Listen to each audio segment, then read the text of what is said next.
Shalom, Om Swastiastu, Namo Buddhaya, Salam Kebajikan. Hai semuanya, selamat datang di podcast Palang Remaja Grafika, podcastnya anak kreatif. Nah, hari ini kita bakal bahas tentang kesiapsiagaan bencana bersama aku Iza dan temen aku Mawar. Oke Mawar, gimana nih kabarnya nih? Alhamdulillah sehat sih, Za. Kalau Iza gimana? Alhamdulillah sehat. Alhamdulillah. Mawar, akhir-akhir ini kan di Malang tuh sering hujan nih. Iya. Di rumah Mawar banjir nggak sih? Kalau di rumah aku alhamdulillahnya enggak sih, Za. Kalau Iza sendiri gimana nih? Alhamdulillahnya enggak, tapi di sekitar tuh banjir. Oh, banjirnya kenapa itu? Karena air gotnya meluap atau sungainya meluap gitu? Air gotnya meluap gitu loh, War. Oh, Itu termasuk bencana nggak sih, War?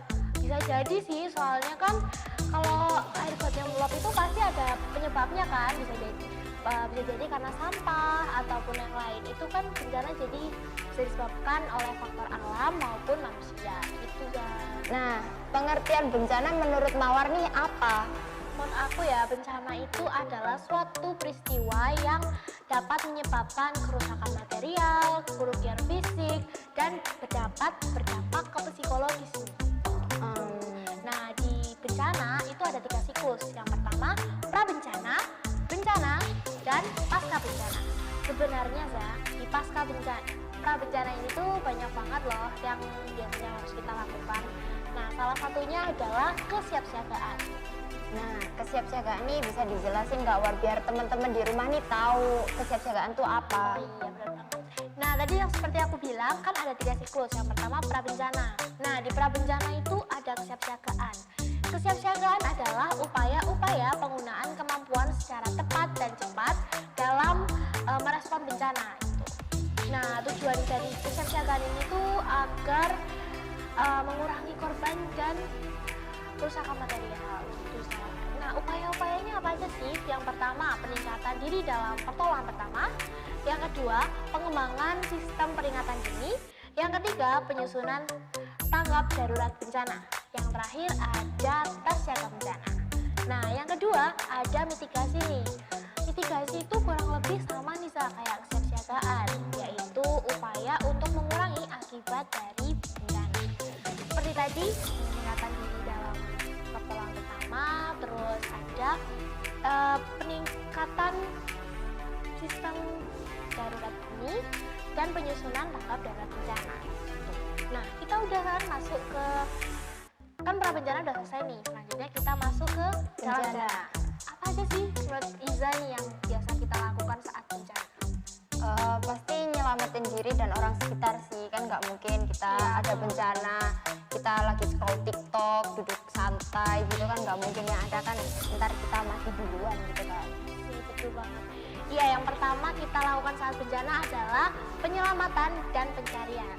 Nah, atau yang bisa kita kenal tuh di TV Tim Search and Rescue. Tahu nggak, Iza? Tahu dong pastinya. Tahu, yang pakai baju warna nyorak banget itu kan? Iya, oranye. Mungkin tujuannya biar sebagai penanda ya kalau itu adalah tim penyelamat. Dan yang paling penting saat bencana adalah pelayanan bantuan medis. Nah, kalau misalkan bencana itu pasti ada kan kayak korban luka ringan maupun luka berat. Nah, itu pasti butuh banget pelayanan bantuan medis. Nah, kita udah selesai di bencana, saatnya kita masuk ke pasca bencana. Pasca bencana itu biasanya kita melakukan rekonstruksi dan rehabilitasi. Nah, kalau menurut Iza, apa sih rekonstruksi itu? Pembangunan ulang, kayak apa ya, yang rusak tuh dibangun lagi, diperbaikin lagi. Iya, betul banget. Perbaikan gedung-gedung, terus perbaikan fasilitas umum gitu kan ya. Nah, kalau rehabilitasi nih, Iza, apa aja? Karena ada tuh mungkin ngembaliin apa ya, mental. Iya, betul banget. Biar dia nggak terpuruk banget gitu, kayak biar dia ada aura-aura bahagianya gitu. Biar apa ya, nggak terlalu larut gitu ya. Terus mungkin barang kesayangannya hilang atau rumahnya itu hancur gitu kan. Nah, itu dikembalikan lagi, dihibur gitu. Terus kita biasanya juga melakukan repuisasi, yaitu penanaman ulang tanaman hijau.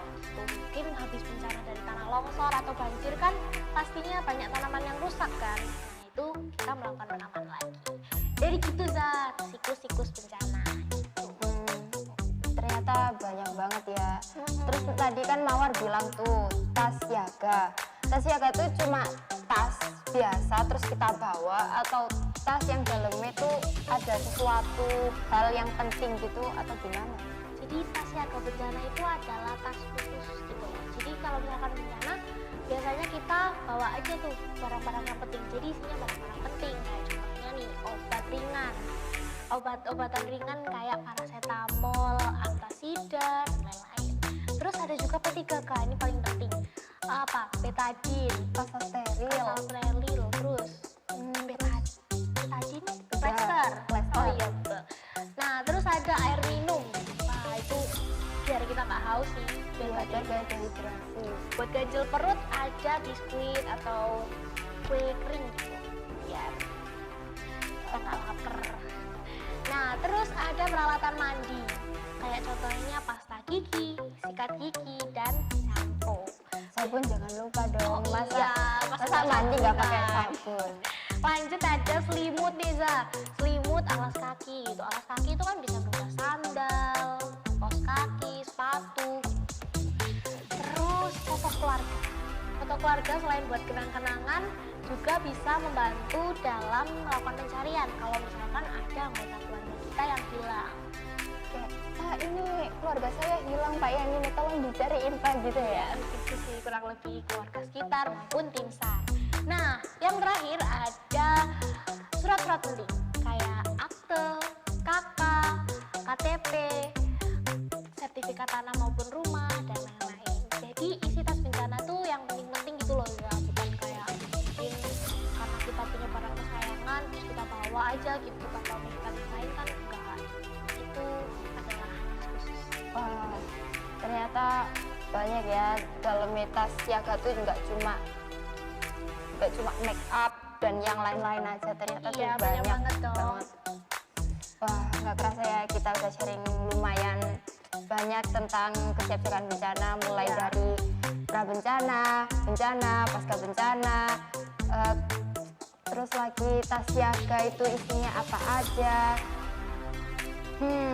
Mungkin segini aja kali ya, biar teman-teman nggak bosan selanjutnya. Semoga materi yang kita share bisa bermanfaat ya buat teman-teman semua. Amin. Amin. Kurang lebih segini dulu ya yang dapat kita share. Nah, kalau mau kepoin tentang kita berdua, silahkan kunjungi di Instagram kita @tarafika_malang. Cukup sekian, terima kasih dan kenangannya. See you, bye-bye.